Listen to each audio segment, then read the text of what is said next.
All right, Mr. Herbert, are you ready for your medicine? Get it away from me. You know I don't like the lemon flavor. Well, the lemon flavoring was all we had, so you're gonna have to suck it up this time. This is this is humiliating.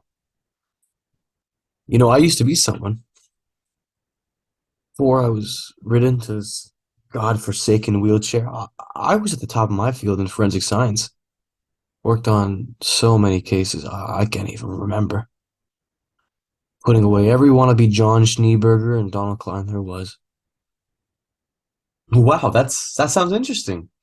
Is there any case in particular you do remember? Only one. Spring, 1998.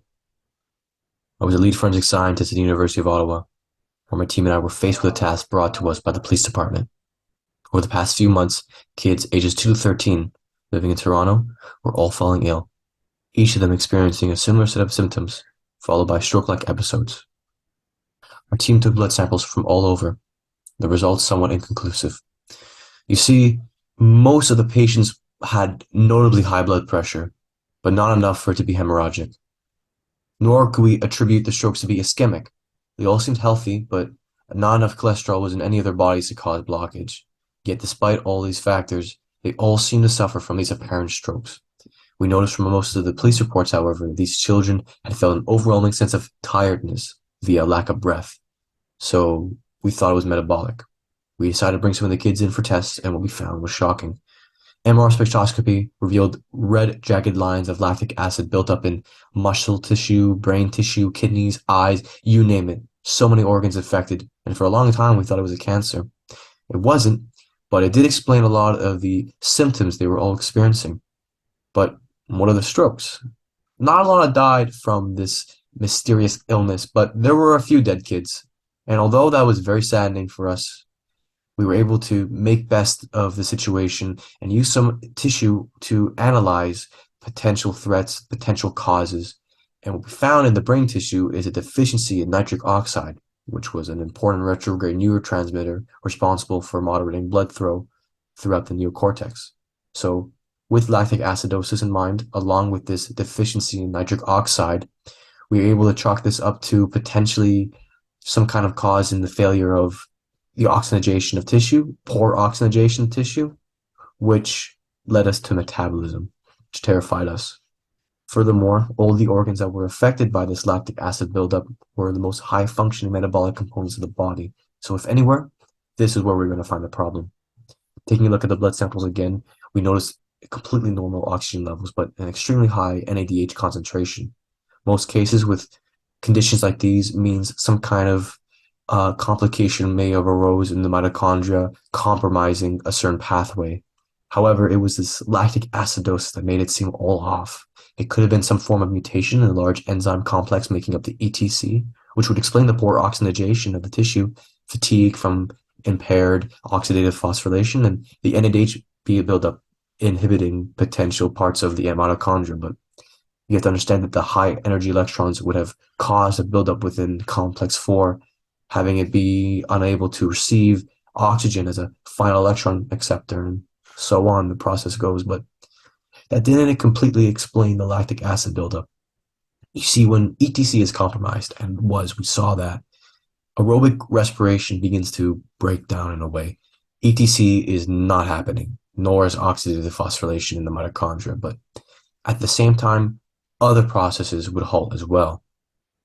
Except for anaerobic respiration, cells in the muscles would use pyruvate from glycolysis and redirect it into a new metabolic pathway, lactic fermentation. Lactate would form in the muscles and eventually be converted to pyruvate via an enzyme, pyruvate dehydrogenase. But it wasn't. We saw that with the red jacket lines from the MR spectroscopy, but we didn't know. Pyruvate also wasn't going into the Krebs cycle at all, likely due to the inhibition of isocitrate dehydrogenase by the surplus of NADH concentration in the blood. So these proteins involved in the removing waste of vital tissues following anaerobic respiration, which was induced by this compromised ETC, could have explained maybe some kind of mutation in protein makeup. It was more than just complex 4. It was proteins on a larger scale. So we were thinking to ourselves, Could this be something with DNA, mitochondrial DNA, the buildup of proteins via transfer RNA? That was likely at play. The proteins that make up ETC and lactic removal enzymes were clearly beginning to take form of its dysfunction in these young kids, and we were able to conclude, following further testing on a genetic level, that this was in fact MELAS, associated with the mutation 3423AG of the mitochondrial DNA gene. We asked mothers about potentially any family history with mitochondrial encephalopathy, lactic acidosis, stroke-like episodes, but it turned out to be nothing. I mean, we even took genetic samples from the parents, relatives, grandparents. Nothing came up. But how?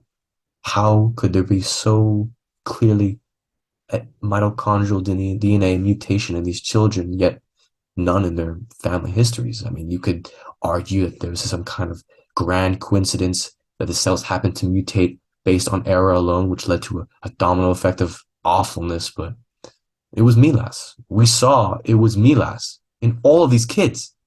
The MTTL1 gene was clearly affected, which was responsible for transfer RNA. So that explained the myriad of the protein dysfunctions in the body. But then it hit me. If none of the families are affected, but all of these kids are affected, each of them experiencing a similar set of symptoms with organs also similarly compromised, it thought, well, what if they're somehow all related?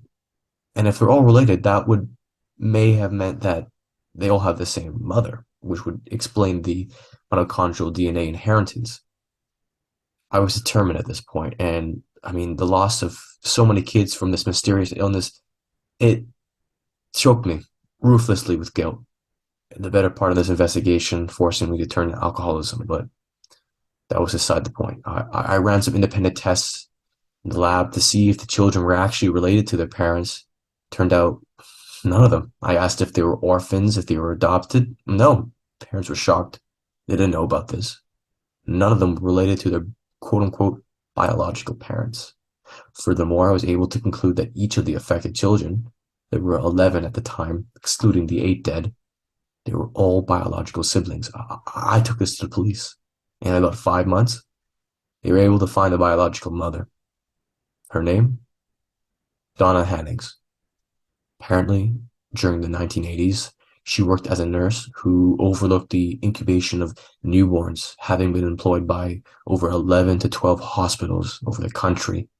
According to a confession made by her after detainment, it was discovered that she had been replacing healthy children with her own babies, completely unaware of the mitochondrial DNA she would inherit to these children.